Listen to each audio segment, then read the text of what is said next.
Okay, I've got 7:30 p.m. on my cell phone, so we're going to call the meeting to order. Our first order of business is to approve the minutes of the Mayor and Council meeting with MDE of July 14th, 2015, to approve the minutes of the bid opening for the police station equipment of July 17th, 2015, and the Mayor and Council meeting of July 20th, 2015. I move we adopt all those minutes. Yeah, I wasn't present for one of them, so I felt uncomfortable with the motion. Is there a Well, I second? have a question about one of them. All right.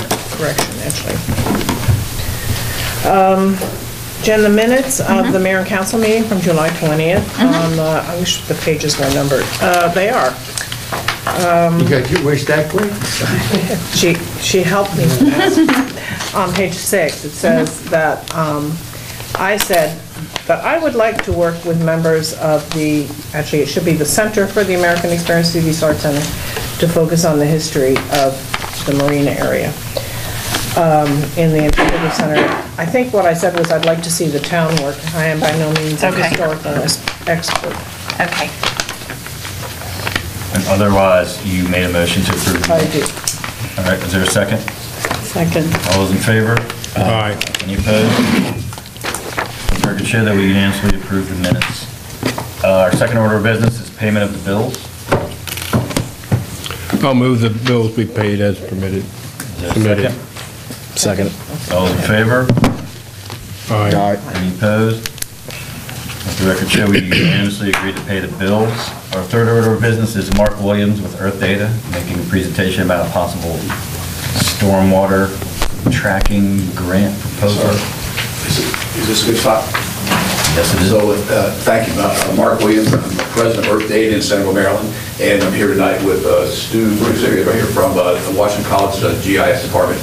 And we wanted to solicit your support for a grant application that we'd like to submit on the behalf of the town of Chestertown to do a stormwater inventory and basically develop a stormwater planning document for the town of Chestertown. Both Earth Data and Washington College GIS are technical providers through NIFWIF, the National Fish and Wildlife Foundation.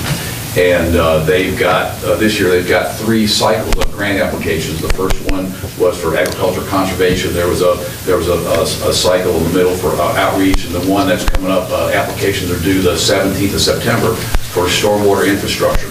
And the intent of the grant application would be to basically do an inventory of the town's existing stormwater infrastructure. We talked a little bit about doing maybe a tree canopy study, looking at the impervious surfaces for the town, and then submitting a grant application, the result of which would be a planning document that the town could use to implement stormwater practices, best management practices, if you all chose to do that. As I mentioned, both Washington College and Earth Data are technical service providers, and in addition, we won a contract several months ago, and Washington College GIS is actually a subcontractor to us. They're doing some GIS work for us on a geospatial project, and Stu and I were talking about NIFWIF grants, and we actually both submitted. We submitted 2 grants to 2 applications to NIFWIF as part of the first round, if you will, the agriculture conservation, and as did you guys do one? You did 1 or 2 applications. We did one. And we got both of the applications that we submitted. We got funded, and so Stu's like, hey, I can do that. And so it starts with having a good a project, a good worthwhile project, which we believe the town of Centerville project is, and we both met very. You mean Chestertown? Pardon? You meant Chestertown. Chestertown, I apologize. Centerville is like 15 miles. which is just right there. You can drain our water down to Centerville, that'd be all right, if you can get it down there for us. It's a long pipe. Yeah, and so anyway, Stu's work, by virtue of the relationship that we have on another contract, we started talking about a grant application, and so we feel like this one is a pretty good one, has a good chance of winning. We can't make any representation that we're going to win a grant for you. Here's what we can tell you: it's not going to cost you anything, and you're under no obligation to do anything other than tell us that we can go to work. And we'd like to ask for yours. What we do need is a letter of support from the town saying, yep, you can submit this grant application on our behalf. the mechanics of a NIFWIF grant are such that we, as the technical service provider, we have to submit the grant application. The town of Chestertown would be the beneficiary, and Washington College GIS would be a subcontractor to Earth Data, as part of the work to be done. And so we just want to say, will you let us submit a grant on your behalf? And it's not going to cost you anything. I like that kind of proposal. All I can say is amen, send it away. So. NIFWIF again, NASH. National Fish and Wildlife Foundation. Gotcha. Yeah, I think it's a great idea. And they have a draft letter of support that they wrote up as well, so you can take a look at it and see if you like the language, and we can opt to. And we don't need anything necessarily tonight. We'd like to get your approval tonight so we can go to work and start, fine tuning the scope. The grant cycle is such that the proposal has to be submitted by the 17th of September. The grant cycle opens the 17th of August. And what we discussed briefly with Mr. Shogi the other day when we had a very brief meeting was that, full disclosure, we'll submit the application, we'll write it up, you'll see the budget. You can see everything that we're going to submit before we submit it. We have to click send from our end because we're the technical service. Could you guys? If you need a motion, I'll be happy to make the motion. We could approve in principle and then agree on the Can letter. you guys email this to me in as a Word document so I can change the language around Yes, sir. to my preference or whatever? I would move that we approve the application for a grant for stormwater study. I second that wholeheartedly. Okay, all those in favor? All right. Opposed? All right, looks like we unanimously back you up on your Since you're grant connected to proposal. Washington, Thank you very much. I thought it'd be better if I made the motion. Thank you. All right, moving right along, that brings us to Bill Ingersoll, the long-standing town manager of Chestertown. We have a guest tonight from Washington College also, Mark Hampton. Would you like to come up, please? I forwarded a letter to you from Mark requesting that the town consider serving as the issuer of a 2015 series of college debt financing. And would you like to sort of elaborate? I'd be happy to. Thank you, and I want to apologize for the typographical error that listed that as the 2105 series. While we're very forward-thinking at Washington College, I don't think we're that far along. Well, I've been at Washington College now for just over a year and was immediately struck by two problems. One is the college very much intends to grow, I would say modestly, but still in a significant way its enrollments. And to do so requires us to either reduce the quality of our academic programs by increasing class sizes or to hire new faculty and staff to support them, which means we're very quickly running out of space. And I was fortunate that Joe Holt, the interim vice president before me, and his predecessor, Jim Monero, had put plans in place to build the new academic building on the site of the former Board of Education building. We had hoped to raise full funding for that and are well into that and plan to raise significant amounts more, but we will need some debt to bridge the construction of that building.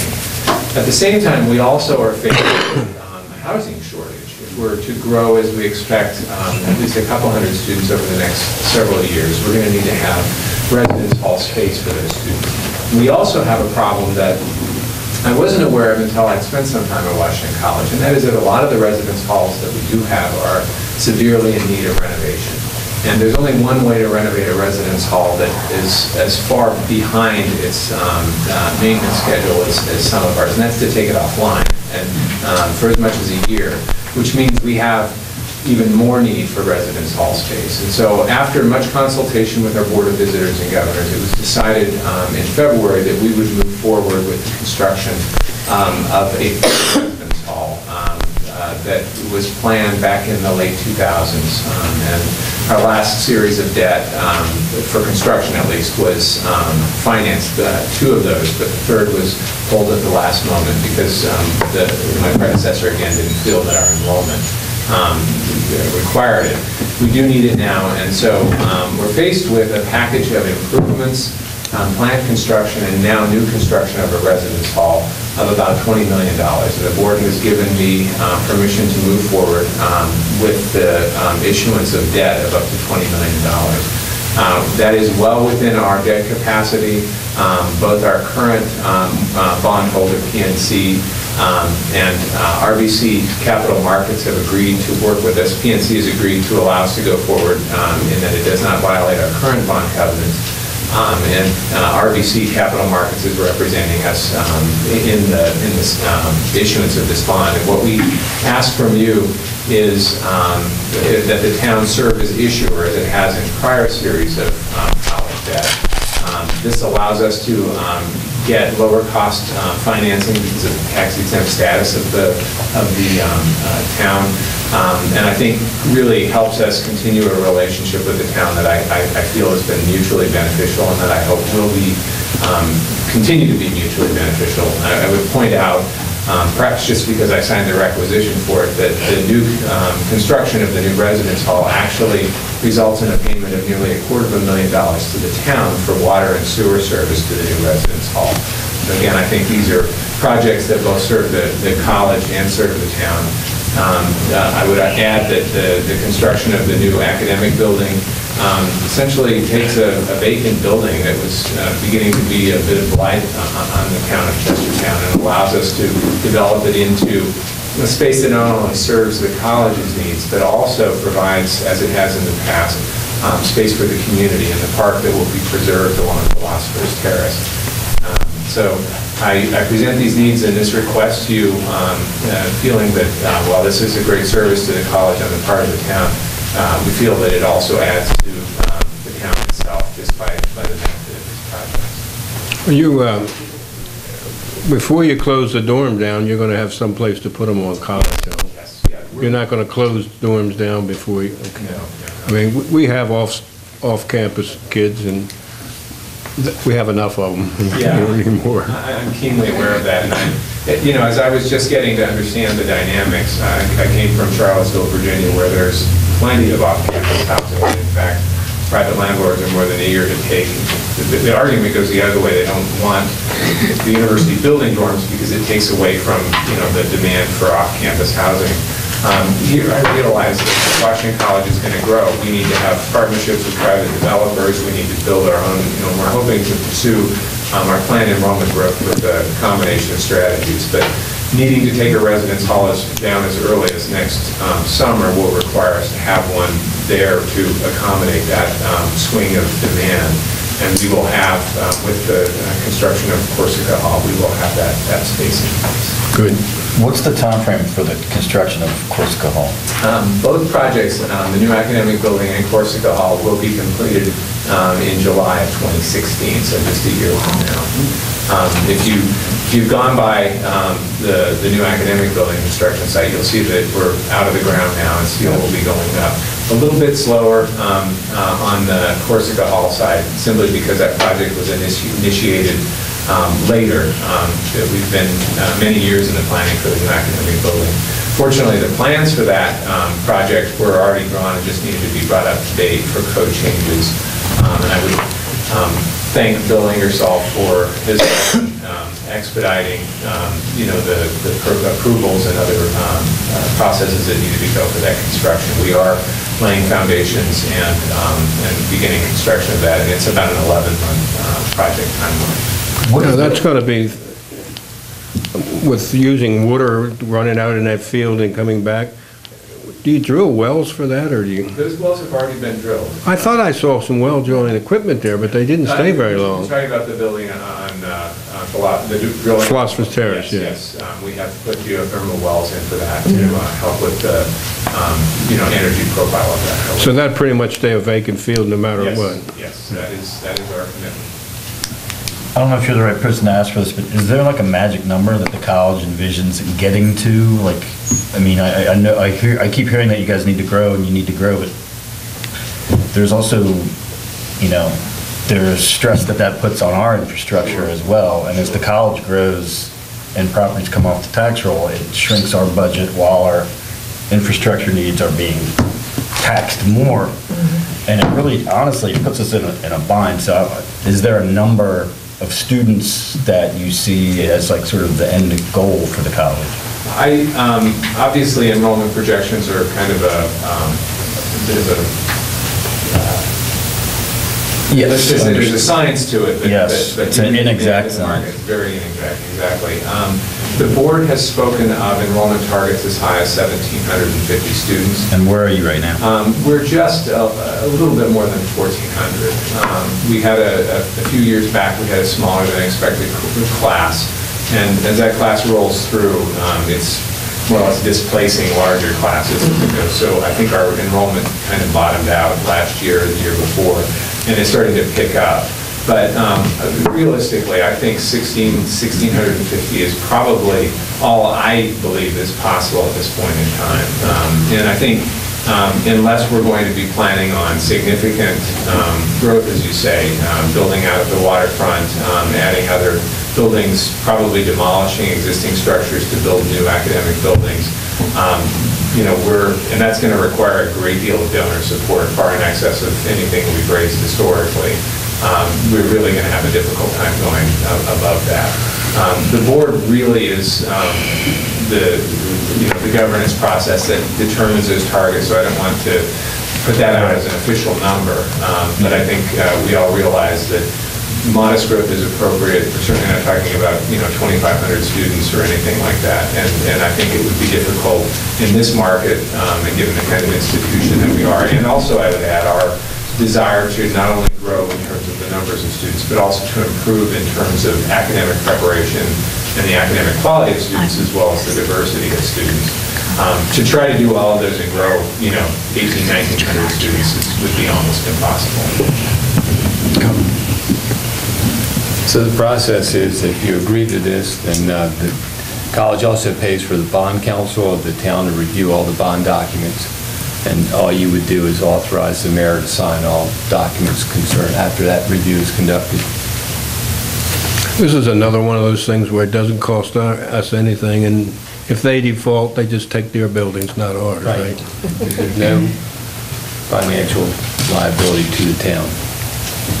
Only if you're going into the borrowing market that same calendar year, which you're not. All right. Does anyone feel comfortable enough to make a motion? I make a motion that the town sign off on the, what is it, the bond request by Washington College. I had to put the amount of money, $20 million. Did I say that? You could, he said it. Is there a second? I second the motion. All those in favor? Any opposed? I recused. Okay, let the record show that we unanimously approved it with one recusal. Thank you for coming. Thanks, Mark. The next thing is the election schedule. Jen, you have that? Yeah, I gave Chris a copy.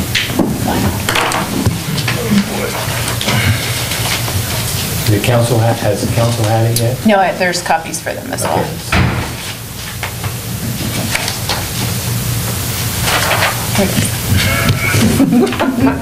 Thanks, Jen. You're welcome.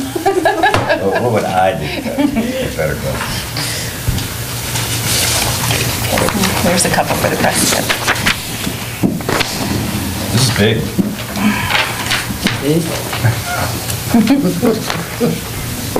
Doesn't this pertain to you, Linda? This is about the time that we make the announcement on the schedule. I want one here, if you want one. Jen, is there any chance you want to go through it, since you do all the work? Sure. Can I borrow it? Thanks. So I'll start to advertise for the election at the end of August on the 27th. Everybody needs to register to vote by Friday, October 2nd, and the last date for a candidate to file is also October 2nd. I'll be running advertisements in between those dates. And then, let's see, the last day to request absentee ballots is October 28th. The election's going to take place on Tuesday, November 3rd from 7 a.m. to 8 p.m. and hopefully we'll be using the fire department across the street. And then we'll ratify at the next mayor and council meeting in November. So we do this with the assistance of the Kent County Board of Election Supervisors, and you meet with Chimandi and Blake? On the 17th to go over everything. The other thing we do that's different we've done it in the last two elections, is we have a second or initial meeting of the Board of Supervisors of Election and review petitions for candidacy on September 14th. Because the only problem that I can remember in the past with people signing up is that they'd have 25 signatures and 2 were not registered to vote in town or whatever. That's tragic to have happen at the last minute. So any candidate that wants to file can make sure that any more people they try to get a lot more than the minimum required. They should also know that they have to file financial, Those deadlines should be in here. The deadlines for the financial reporting the ordinance that we passed on. Oh, that's part of the packet that the candidate will pick up and it's probably in the advertisements as well. Good. So, and if there's any suggestions or changes to this, we want to know that this is the way that we've done it before, and Jen's very good at this. Someday it's my dream that our elections would line up with the state and the federal elections. That would be really convenient for every town in the state to do that, but there are only a couple, and it's very much resisted when we try to do it. It would mean charter changes for us, but I think there would be more voters at the polls. It would cost us a lot less. We have to pay every person and pay for every machine that's there. Now, that's okay, but I think it's unnecessary. right, it turns out to be very expensive especially when an election like this that we're having this time, where there's only 2 council people running. Say it enough. Well, this will be a less expensive election than a townwide one last time where it's for mayor, and we have to have a lot more workers at the polls, and we feed them and all that. Anyway, so that's... Will you clarify absentee ballot? How do you get an absentee ballot? Oh, there'll be clarifications for that, and that'll be all in the advertisements too, how to get that, where to call, where to find it, and they'll all be listed. Okay, so tonight we were supposed to have the county commissioners with us and to discuss the MOU for the sanitary district. Commissioner Fithian couldn't make it, and their new / old town, their old attorney, so they rescheduled for the 17th of August. That's not really a meeting that I can make. Taking my daughter to college for the first time. I'm talking that over. Do you want to change it? Really? Shouldn't you be here? I think so. I think so. I've talked about the necessity of me delivering my daughter to college, but I think it's the right thing to do. So should we try to switch it to our With first your meeting in permission, I September? will. I think it was a simple request. The MOU didn't really involve a lot. It wasn't a new contract. It wasn't a great big addenda. I don't know why such a big deal is being made of it. It's a simple, one motion kind of request. But, yeah, I think so. That will be an earlier meeting because of that? That was going to be a 7 o'clock meeting. So that would be the 8th, because Monday, the 7th, is Labor Day. I'm actually starting to agree with Linda on this. I think that we should talk to the other towns about, because one of the things that was brought up when I took the MOU to the county commissioners was that, it would mess up their agreements with other towns. I don't know what their agreements with other towns are. I've read about their other towns, and they're not 100% happy with their agreements, and I frankly don't care. We've been in this thing for like 35 years, like a long, long marriage or something. I think Bob Sipes should also be here too. I agree. And I seriously consider inviting the other mayors and councils of the Just in towns in case the subject Chestertown. comes up. I mean, if they want to come, they want to come, but All right, so just to summarize, we would like to reschedule the rescheduled meeting from August 17th to September 8th, which is a Tuesday. That'll be a Instead Tuesday. of a Monday. That's their We'll be meeting, then meeting. they can't do it. Yeah. So what about the There you go. 21st? Now Well, Bob now we're Sipes- looking at the 21st. Bob Sipes will be here anyway, because that would be Utilities Commission. September 21st? September, you're talking about? What day do we meet on September? First? 20. The 8th, because it's the day after Labor Day, so they'll be meeting at the same Oh, time. is that, that doesn't make it mutually exclusive, that they may prefer that if the time could be. Their meetings start at 6:30. Oh, what if we met with them at 5? All right, let's try to move it to the 8th, and will you guys get back to us? Yeah, we'll work with them and see if it might actually be something they prefer. We could go there if They should come here. But I mean, it's not, I understand that they have earlier All right, meetings in the Sam, day just what they starting finally at 3. agreed on. Okay. No, the 8th. We'll see. The 8th? We're Yeah, going to try. try. All Meet right, at so 5. Bill and Jen, are you guys going to email us? Yeah. About that? I have a petition for speed bump on Hack Drive. I sent it to everybody a few days ago from the Oak Hollow Home Association, and I think I noticed a few signatures maybe from the, not Reed Court, but the Conley Drive next door. That was built to be a main road. I mean, it was meant to be a connector to keep everybody from going on 213 that might go to the centers before that. But if speed's an issue, and I don't know that Chief has been advised of speed being an issue on Hack Drive, have you, Chief? No, I have not. So I think before we do it, we really ought to measure the speed. They've done what I asked, and there are a lot of signatures on this, but putting speed tables or speed bumps on that street, takes signage, it takes marking, there's frequent complaints, but it's definitely a council decision. It's a heavy used road, much more heavier used than the residents who live there. I mean, awful lot of people use that as a bypass to go to the shopping centers. I drove it the other day after we had the email. Yep. And my first thought was, this is a really, really long block for a speed bump, for one to be effective.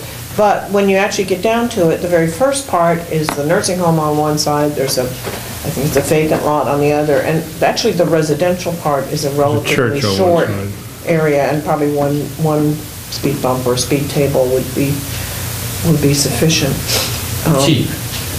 Although its presence does create some prejudice, I might suggest that we put our speed board there. One of my officers was industrious a couple weeks ago and actually repaired the part that allows it to record statistics. So if we put it up there for a week or 2 weeks or something, we could see how many cars went by at whatever speed. That might be a base for you to make it. Good idea. That would certainly be helpful. We'll speed table this till the next meeting. Okay? So we are going to do the sign and then look at the data and see if it merits a speed bump in our opinion. And we can never know it like people in the neighborhood know it, but we've all been down that road. I haven't run into people speeding the other direction. Marty, this is your ward, is it not? Well, there's some, I use it on my bicycle a lot, and they come out of there pretty quick, especially if there's something going on at either shopping center or opposite schools and so forth, and people just start cutting through there. But I can understand the residents. Speed bumps are something we've all talked about many times. A lot of people in the residential area don't want them, especially if their house is right next to it, because they don't want to hear all that banging over top of the speed bump. But of course, their houses are back a ways. You don't know where most of those come from? Did they come from the apartments? Oak Hollow. Those are home occupied, most of them are home occupied townhouses, and some from Conley Drive, so the Dudley Reed subdivision right next to it. There are a number of children that use that road too. I mean, I've seen a lot of kids walking. Quite a few from Conley. So it'd be nice to be if we could slow it down without bumps, but I'm not sure how to do that unless we put a speed camera in there again. So the thing is, if we trench for a storm, for a sewer or water line, and then we put it in yeah, one of those reverse we speed get bumps. complaints about that. I mean, it should slow people down the same amount. Police equipment bid award. Police state. I don't know why I said that. Something was going through my head. Sorry, Chief. I'm not quite sure what it means, but we know what we're talking about, I think. I appreciate the opportunity to address this. It's not my week to speak, but perhaps we can be a little more expeditious with this subject if we can address it this evening. And it is in reference to the RFP that we put out for the work on the police station. Basically, that was 4 main categories: a generator, a car reader system, or locks and keys, if you will, cabling, and a telephone system. And so our bid opening was held by the mayor on the 17th at approximately 12 o'clock, and we received only 2 bids. The bidders were CTS, Chestertown Telephone Systems, and Professional Multimedia Integration. I've reviewed the bids with Case extensively, and they were on the table. I have them right here in the folders. If you've had a chance to review them, if not, please do. But I would like to give you my opinion and synopsis. The only bid that was successful and met the qualifications was Professional Multimedia Integration of Bridgeville, Delaware, and their bid was $111,868. You notice CTS, their bid is $82,299. And do you have this? Yes. Okay. But that does not include the generator. So if we would assume that second organization would have made an equal bid for the generator, which was about $25,000, adding that to their bid, then your difference is... Do you presently have a generator? No, sir, we do not. Oh, you do not have one? I do not have one, sir. It's something that we desperately need, although it's not often that our power goes out. When it does, our computers all go down, it's all out of sync. It's a mess, and it takes us a while to reboot and recalibrate everything. So no, we do not, but it's something we'd like to... Oh, I thought you had one. No, sir. So anyway, it's my recommendation that we award the bid to Professional Multimedia Integration at $111,000, and I would ask for your endorsement on that. And we had discussed this topic the last couple of council meetings. I looked at this and it seemed high to me, but everything seems high to me, as you probably know. And I talked to Bill, and he said he had more than that put in the budget for the... Chief said he had more than that. Yes, sir. We through a few anomalies, and some of that was we had two officers injured, so we still had their salary budgeted for, but was not expended because they were on workers' comp. We overestimated the price of gasoline, which was a reasonable thought at the time. Gasoline kept going up, and this year it went down. Then our speed camera, we had budgeted. We had it included in our budget up to a certain amount, and we had an excess of that this year, substantial, $25,000, $30,000. All that combined, the police department was able to return about $135,000 to the town. And it was my intent and attempt to make this happen before July 1st. But we would have rushed the process and not done a quality job. The RFP itself was kind of a complicated process. So I did speak with our prior accountant before, and there is a way to make this happen. Do you have a timeline from him? Have you talked to him? Well, no, I haven't contacted the company until we award it. But I have a kind of a ballpark would be about 2 months. It depends when we start. I agree with your choice, because even though the other one might be a little bit cheaper, the very fact that they didn't meet the RFP deadline with a full bid just doesn't bode well for down the line. Right, and there's one other distinction, and that is their phone systems. Multimedia has, I guess you'd call it a traditional phone system, and the other one, I don't recall the acronym, Voice over Internet. Voice over Internet Protocol. Yeah, and I really like the multimedia offer. So would it be fair to say that this is the major expenditure for the new building? It would be fair to say in a functional sense, yes. I can tell you without it, we can't function. No, but I mean, what other expenses are we looking at in terms of this size, this order of magnitude? To get you guys all settled? Well, we can function at that point. Okay. I would like to do renovation, physical renovation, but we're happy with what we got. Okay, so what do we need to do to You need further this to, process? move This to bid? award the bid to. With a motion? Yep. Yep. I move that we approve the bid for, I guess we could generically call it telephone and power security systems for the new police station to professional multimedia integration. Okay, so there's a motion on the floor. Is there a second? Just one quick. Bridgeville is probably every bit as close as Millersville, is that correct? Proximity? It's closer. Because sometimes crossing that bridge to get over here to get anything done gets to be a problem, so. All right, I'll second that. Okay, there's a second. All those in favor? All right. Any opposed? Okay, record show that we have given the bid for the police station equipment to professional multimedia integration.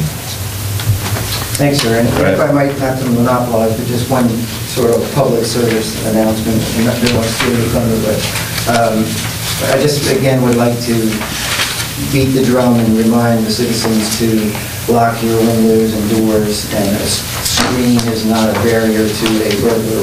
We did have 2 burglaries last Thursday evening, and in both cases, the door was, one case the door was just open, and the second case it was a locked screen door, which just presented an opportunity for someone to make 2 quick slices. They reached through the screen door and opened and went into the residence. So, be mindful, and as I said at the meeting we had last year when we had quite a few, the enemies of a burglar are light and noise. So anything you can do to have your area lit, or have TV on, have the radio on, have something that is going to make them give a second thought as to whether they want to come in there and make them uncomfortable, that will really help us if you can be proactive. Thank you. Concluding our report. Thank you. Okay, mayor's report. I'm going to go to item B because it's brief. We have a proclamation for the Social Security Administration proclamation. So I'll just read portions of it. Apparently, we're coming up on the 80th anniversary of the Social Security Act. So, whereas on August 14th, 1935, President Franklin Delano Roosevelt signed the Social Security Act into law, whereas Social Security is a social insurance program under which workers earn coverage for retirement, survivors, and disability benefits by paying Social Security taxes on their earnings, and whereas Social Security serves as vital financial protection for working men and women, children, those with disabilities, and the elderly. And I'm skipping to the end. Now therefore be it resolved that I, Christopher Serino, Mayor of Chestertown, do hereby proclaim that on Friday, August 14th, 2015, the town of Chestertown joins the nation in celebrating the 80th anniversary of the signing of the Social Security Act. In witness thereof, I have hereunto set my hand and caused the great seal of the town of Chestertown to be affixed this 3rd day of August, 2015. And I know this is high drama right here. So, this to you.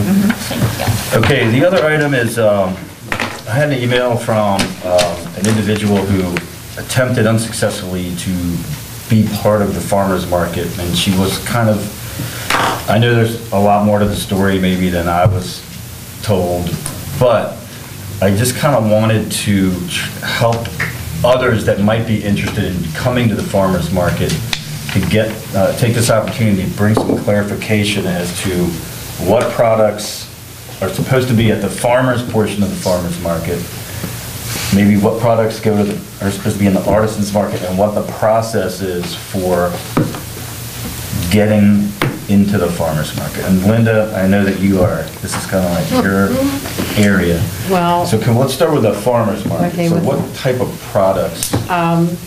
the farmer's market is, where do I have this now? It's a produce-only market.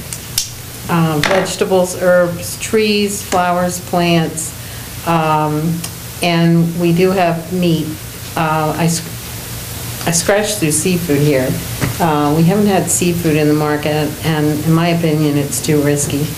And the farmer's market must be grown or raised by the farmer. No reselling of any products are permitted. And all farmers agree to an on-site inspection of their growing operations. We pay a market manager, farmer's market manager, who is supposed to have the first say in yes or no and space availability to come into the market. We did a draft of the farmers market rules and regulations some time ago. It was sometime last year. And since then, there need to be changes in it too because of the farmers market operating 12 months out of the year and the times. We now have the signs where the market is 8 o'clock to noon, and it spells out what time the farmers should arrive to set up. And let's see, every person who comes to the farmer's market agrees to provide proof of insurance, labeling that complies with the Department of Health and Mental Hygiene, Office of Food Protection and Consumer Health Services. It's the cost of being in the market, contract, that there is a current contract with each vendor on file with the town of Chestertown, and space availability, appearance, safety, like I said before, fees, equipment and supplies, and there's nothing in here about conflict resolution because, and I'm only bringing that up is because the artisan's contract has conflict resolution in it. In other words, what if the vendor protests not being included? How does that get addressed? Or, conflicts within the market, it's I see. in between vendors. A couple vendors start fighting over Yeah, just to give you an idea, the artisan's market is tightly controlled. They have a contract, they have a meeting at the beginning of the artisan season. Everybody gets a copy of the contract, and you are expected to say, whether I will be there every Saturday, whether I want to be there every other Saturday. You have to notify the artisan's market manager if you're not going to be there to set up for whatever reason in advance, and they've got a tight control on the artisan's market. There's no exclusiveness in the farmer's market. I mean, if I want to sell tomatoes, I can't say, well, you can't sell tomatoes because I started selling them first. We have more than one person selling the same produce in the market. That's what I'm saying. You don't have any exclusive produce by one farmer or anything. No. Unlike probably the artisans have something similar to that. A little bit, but anyway, I'm telling you, there's a tight control in the artisan's market. With the farmer's market, I think the reason this last incident started was somebody said to one of the local businesses, oh, you ought to be in the market. And so that person took it upon themselves to show up at the farmer's market without a contract, without proof of insurance, without anything, without labeling, because I've talked to the health department, and I talk to Owen almost every day. And so this person just took it upon themselves to come to the market. And it caused a conflict. So the correct protocol would have been to call Owen in that case and say, this is what I would like to bring, and then he could say, yes or no. This is, that does or doesn't fall under our purview of what we allow. But let me add too, this was not produce. Right. It was not a labeled product. So I guess what I'm getting at is, if that protocol had been followed, the conflict might have been avoided. Absolutely. And then this person probably would have still been disappointed, but at least it wouldn't have led to a big misunderstanding. Absolutely. And like I said, I have a draft here. I've already made some changes. I need to get with Owen. And then the girl from the health department told me, she said, you don't know how many people come to me weekly and say, I'd like to be in the farmer's market. Well, the first step is to go to the market manager, not to go to the health department and then come here and say, oh, the health department said I could be in the market. It doesn't work that way. So when this contract is revised and we present it, for the revisions to be accepted, I'm going to give one to the girl at the health department. Every farmer will have a copy, and... I'm wondering if we may, and I don't know if we already do, want to have maybe that document on our website. That would, under yeah, the farmer's market. absolutely, yeah. I mean, just like a really simple protocol, and then if they want to learn more, they can maybe Here's click what on you have to do a to qualify. live menu Yeah. item that would go with It it. doesn't mean that there aren't spaces available. Some Saturdays, the market is packed. Some Saturdays, we have your regulars that come Right. all year long. And if this person there wasn't space for them to fit in now, after the weather gets cooler, that may attract some cool weather. Well, I think one of the things that's happened is, I think the farmer's market's become so popular that it's starting to be viewed as a potential venue for advertising something that you are selling in a retail store somewhere else in town. So people are like, hey, I can sell my wares at this farmer's market, and while I'm doing that, I'm gonna be like, hey, my store is... No, you can't. Well, that's what I'm saying, though, that I think that's what's starting to Yeah, happen, I think and why so. the demand is, because people see the crowds that come through there, and they see advertising, basically. We have to stick with the products that you're allowed to have. We got ahead of it when the request for wine came along. We saw the legislation change, and the council said, we're going to allow wine to be sold as locally made from locally grown grapes. So in any case, this person, I said, if you have something that's a finished product and it's melt.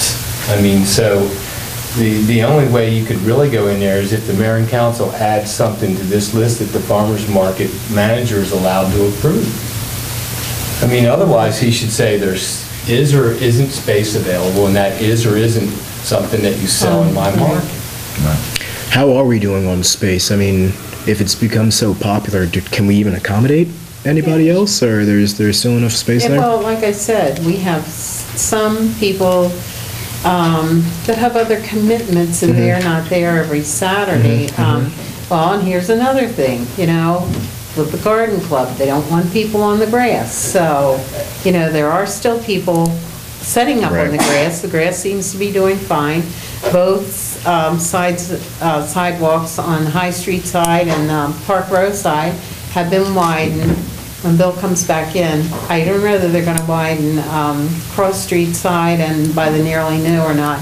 But what you have to remember too, we have nonprofits, and we have Hebe's Garden, and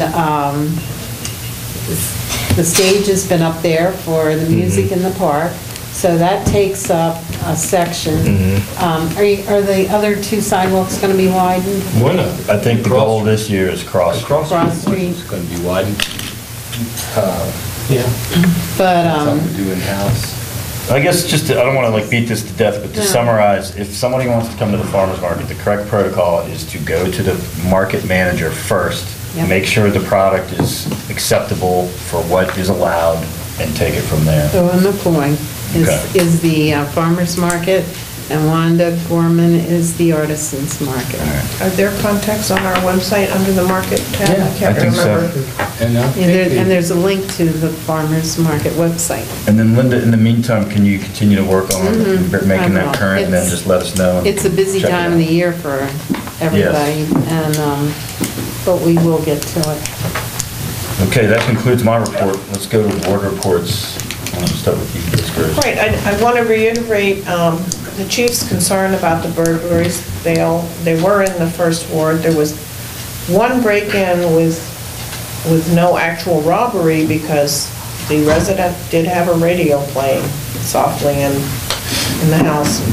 There was one break-in, and I believe some items were robbed, Queen Street, and then possibly an attempted break-in further down Campus Avenue.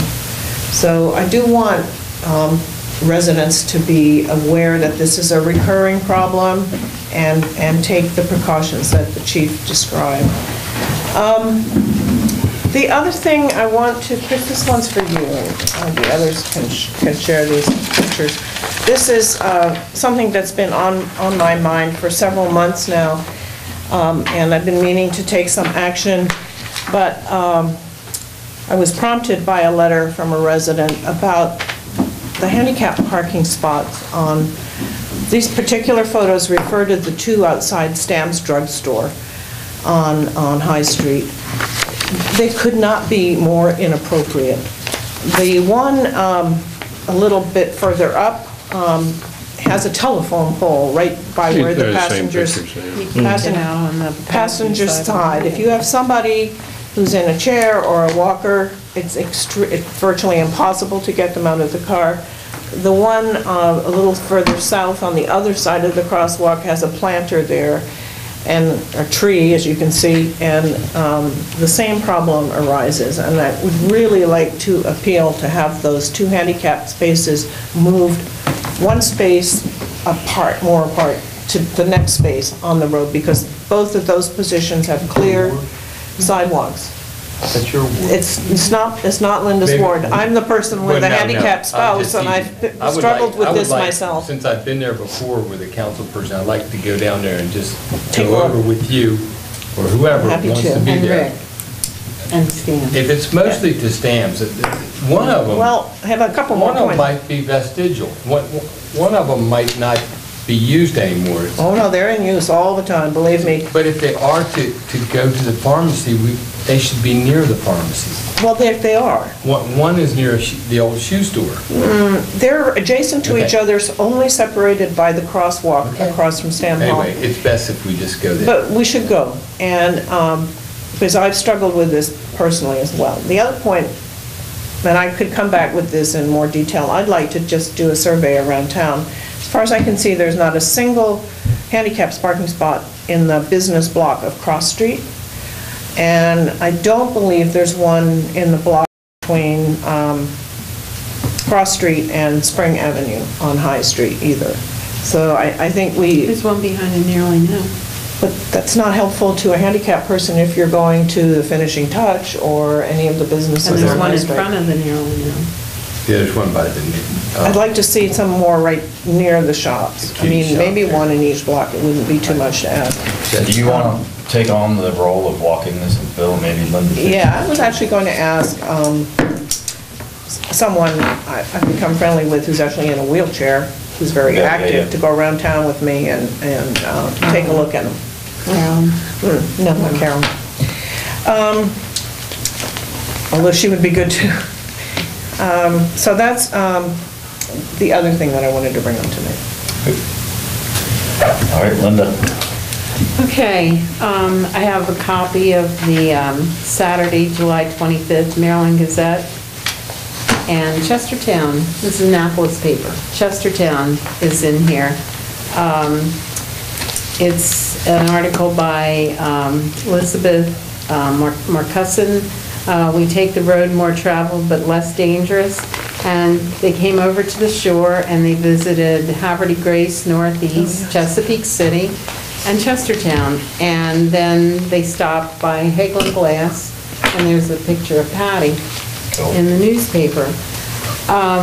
First Friday's coming up, next Friday, and then the Did they latest... like us? Hmm? Did they Yeah. like us? Oh, yeah. Okay. It was good. All right. Legacy Day is August, what is it, 15th? And did they come in for the permit to close the last street? meeting. Yeah, but And Chief was going to work it out, and Chief did. with the work it. time? Okay, to close the street. Okay. That's all I was, oh, and then we're having a meeting on Wednesday about the students coming back from Washington. Yes, At 4:30. 4:30. Is that still on your agenda, Chief? I have you penciled in. All right. And I think we may need to use the second floor. If I'm not mistaken, Yeah, it's historic HTC district. is in here at 4. At 4 Is here. that going to be open upstairs? I believe so, yeah. What is that meeting? 24 hours? It's a group of Washington Avenue residents who basically have had a lot of issues with loud college parties, and we've been kind of brainstorming with them what we can do. So this is not for all of us? It does, you do not have to come. You're welcome to come. It's Wednesday at 4:30. Sam? You finished? Well, I was going to say, I think I have somebody here from a board. Do you want to? Okay, thanks. Sam? You finished? Okay. I attended the SHA task force meeting last week, and it was interesting. The conversation seemed to go back and forth quite a bit between Washington Avenue speed concerns, and then, of course, lack of sidewalks on Flatland Road. And the conversation kept, of course, just going back and forth, back and forth. But I was relatively happy with some of the notes that SHA was taking. I just hope that with the task force, they're able to, of course, get a good plan down on paper and get some things moving, and that these funds that SHA keeps referring to can actually provide the funding that we need to actually get this stuff off the ground. So I'm going to keep pushing for sidewalks on Flatland Road. I mean, that's the #1 issue that I get from my constituents in my ward. So, and I keep assuring them that I'm on the job. So that's definitely going to be something that I really focus on. But Kent County News did a really good coverage of the overall meeting in the paper last week. So thanks, Peter. Keep on them. That's the plan. That is the plan. But other than that, pardon? So, and yes, another issue and something that I've been hearing about, and Liz also brought to my attention, the weeding in the roundabout has gone quite some time without actually any work been done. It's yeah, it is all dead. Well, it was But kind of dead when it Started out dead. yeah, but Bill, I read your email that you forwarded us. So I sent you one in May, not you. I sent the SHA one in May and saying, and Chris, I think, had noticed too, that the crepe myrtles weren't leafing out, the vegetation looked non-existent, and some small plants bloomed around the end, but we have a maintenance agreement that we agreed to maintain that. Right. I sent them that notice because they need to talk to their contractor. That is not the proper start, and I don't think the mulch looks to me like a lot of the weeds came right out of the mulch. Now, the state maintained it one time because it was embarrassing looking, but you can, if you've got to wait till August for anything to leaf out on crepe myrtle, sure they bloom in August, but they better leaf out in the spring. We had a perfect spring. Right. So I don't want to touch it for fear that they have to have that all replaced. Usually stuff's guaranteed for a year. That's the way it is with town contracts, but it does look like hell, and I will let Tom Ravel know what I meant, really. He said he'd get back to me. You saw the last email. He was going to talk to the state landscaper. Well, they need to replant that whole thing. And maybe think about a different species of ground cover, because that's going to be continual maintenance. It doesn't look like the plan that Jim will probably remember that we approved for that center.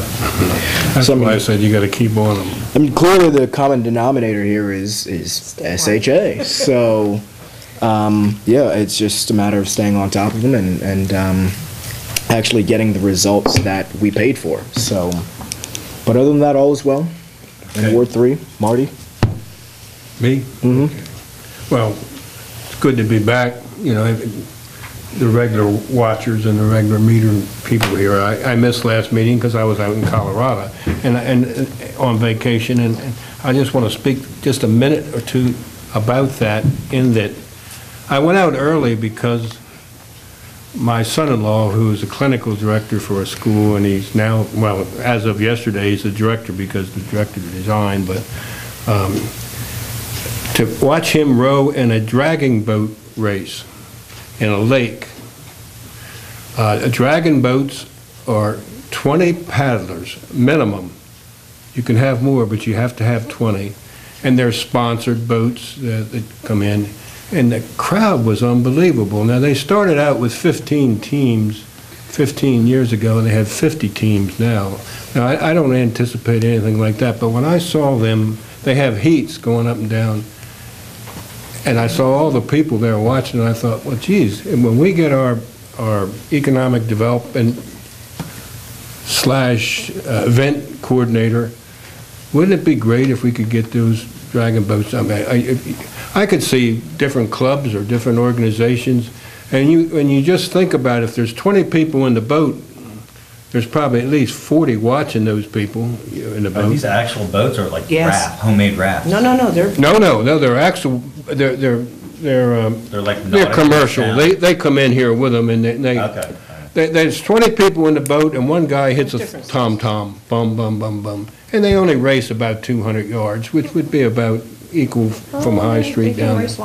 My daughter-in-law is a Canadian national and world champion dragon boat paddler. Wow. She's amazing. Well, these people were all amateurs. I will say this for She's them. amateur, but it's, you know, They certainly had a good time, and all the people showed up selling food, and She goes all over the so world. they have, you're guaranteed at least 2 races, your group. Yep. Some of them get 4 or 6 or whatever, they're eliminated. But I'm going to hang on to this, and when we get that lady, she could contact these people and maybe get these boats in here. It's one more weekend Yeah, absolutely. that we would film in. And then we stayed up in the mountains in a town called Salida, which is an abandoned, no, it's not abandoned, it was a mining town, who's no longer a mining town. There's some abandoned mines, and there's one that looks like it's in operation, but I couldn't find anybody to tell me what they mine. But anyway, they get along. The town is about the same size, and the 2015 census was 5,000 people. They get along strictly with tourists. And they put out this little book, and it has all these events and so forth. So that's something else I'm going to, I only have one copy, so don't. I'm going to make sure she gets this too, because it would be something that we could emulate. We don't know. And finally, I want to address what Jen brought up, the election coming up. I'm asked from time to time if I'm going to run for re-election. And I can see that happening more often now that this schedule is put out. I really haven't made up my mind, and that's purposely, because I spent a year or better than a year on this council where everybody was running either for re-election or another office. And the perception, my perception, and apparently some of the public's perception was, the business was being conducted with the idea, will I lose economic support or will I lose a vote if I do this or do that? And I had made up my mind, I'd be darned if I was going to do that. I'll make up my mind 60 days before the election, which is plenty of time to do that. So, and the council will be the first to know. I'll let you know the first. There are some, I know Steve's kind of interested in whether I'm going to run for re-election or not, but I will know by the next meeting, or at least by the 1st of August, what I'm going to do, so. Okay. All right. And I, again, people have to remember that this is the first time you're going to have to file those financial responsibility forms, and I think that's an important part of the election. And that's my report. Okay, thanks, Marty. There were no requests from the public to be on the agenda. Are there any questions or comments from the audience?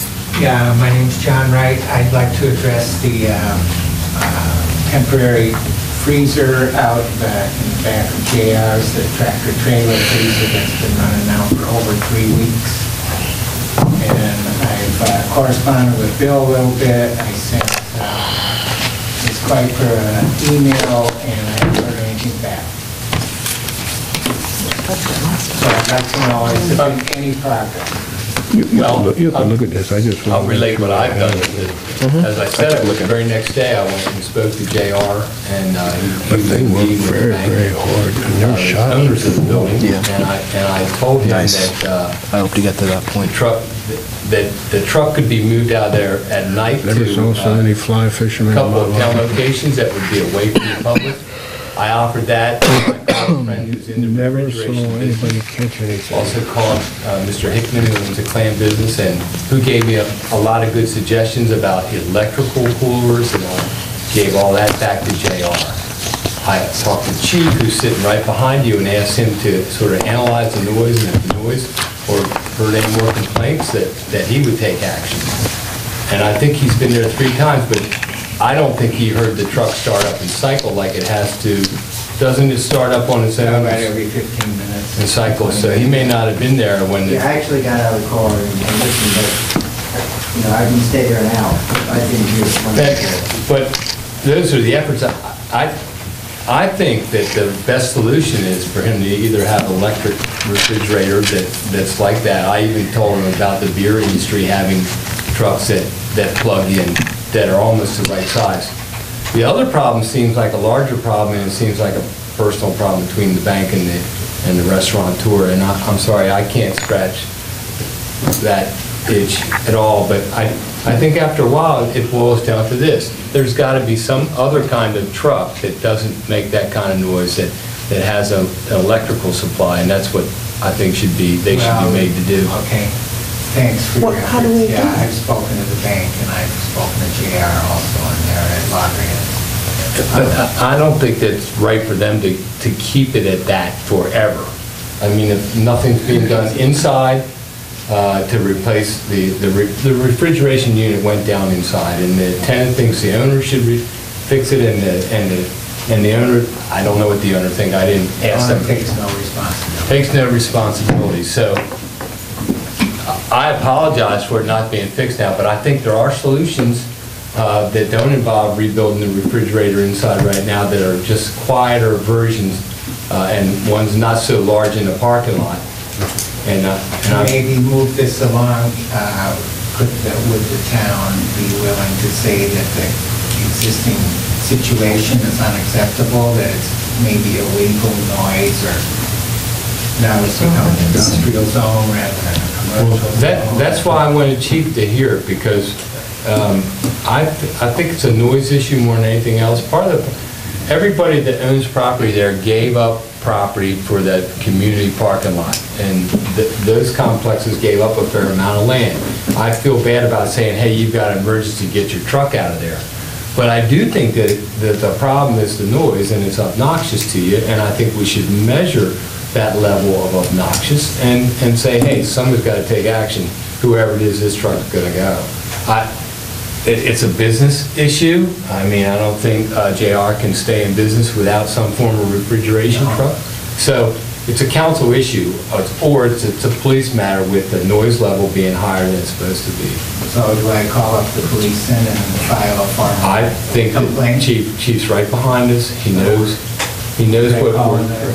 Daytime, okay. Don't we have levels It of can be heard, noise? well, there's ambient noise, well, I Chief's wanted gonna have to to add measure. it We have an didn't work ordinance because that none of he them got reads more often than we do. reelected. But basically, if this is above the ambient level, it's heard from more than 50 feet. Or electric. And there's a difference between a party, boombox, and a truck, so. And it's hard, I mean, according to our minutes, it had already been going on for 11 days, 2 weeks ago. So, I mean, an emergency is one thing, but basically a month is... No one seems to be really working towards Yeah. any of the suggestions that I gave them, and I only spent 2 hours making phone calls about it, talked to Mr. Baldwin about what he does in situations elsewhere. It's a money question, but it's being put on to us. Yeah. Tell us. Well, Right. there's other companies other than Cisco that rent refrigerator trucks. I mean, it's just, something's going to have to be done, and Well, they need a nudge. So what will the outcome of that ordinance violation be? Is he gonna have to remove the truck? Yeah, we're fine. I'll go there right from the meeting, let's see. And I apologize, like I said, I was there, and I actually was there like 2 or 3 times in the same night on patrol after these burglaries. And I was there at 1 o'clock in the morning, 2 o'clock in the morning, and I didn't hear it. I was like, oh, it's fixed. No, My mistake. Cycle time. Yeah. I want to be careful that we approach, that if we're going to get involved, that we want to approach this from a problem-solving tact rather than us coming down on JR. The guy employs like 70 people in Chestertown, and we need to do whatever we can to help him. And he's in a really tough spot with the bank a lot. And I don't know what the answer is. It's obviously He doesn't complicated. have room for refrigeration inside his buildings? The interior refrigerator was condemned, basically. So it's like multiple thousands of dollars to replace it. And if it's on his tab, he's pretty convinced that he might go under, basically, if he's compelled to be the guy that pays for the whole thing, which would be a disaster, I think, for Chestertown. But for us to come and say, now your truck is too loud and you need to shut that down, then we're going to be vilified as anti-business and we're not helping this guy who employs all these people. So I want to make sure if we get involved in any way, that it's very clear that we support him 100%, but we have to come to a resolution. And maybe one of us, maybe I, of course, need to sit down with the bank and JR and maybe you Yeah, I'd be and Linda, because this is your ward, and talk about the alternatives that ease the pressure on you and allow him to continue doing what he does, because what he does is great for the community. The refrigerator's not the only problem. The health department made several visits to Kent County establishments, and floors or whatever from the previous owners have to be redone. And that's major, and I think he understands that. But I did walk in this, just like you said, how can I help?